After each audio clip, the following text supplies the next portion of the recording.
In today's lesson, I'm going to teach you about proportions. So if we have a problem that says do the ratios 9 over 27 and 3 over 9 form a proportion.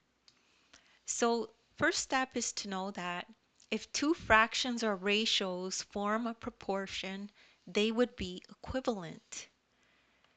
So the next thing you need to know is that equivalent ratios have the same value.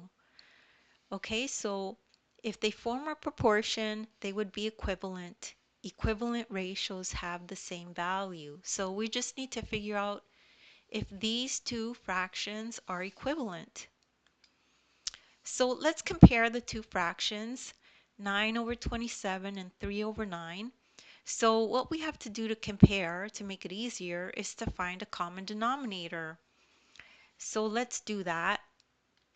And we can see that 27 is a multiple of 9. So ask yourself, what do you multiply 9 by to make it equal to 27?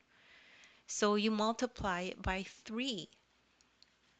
So that would be the common denominator. So let's multiply the top and bottom of 3 over 9 by 3.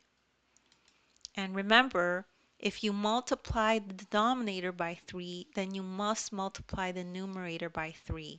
You always have to do that, otherwise you'll be changing the value of the fraction. So now we've multiplied, and that equals 9 over 27. So look, this equals this. So 9 over 27 and 3 over 9 are equal. So that means that the ratios 9 over 27 and 3/9 form a proportion. They form a proportion because they are equivalent.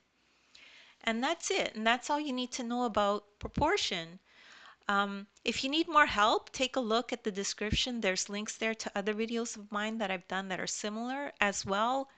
Don't forget to download the ebook. In the ebook, you'll find a link to this exact video, and it'll take you here. You could follow along in the ebook as you watch the video. Thank you so much for listening, and please make sure to like and subscribe.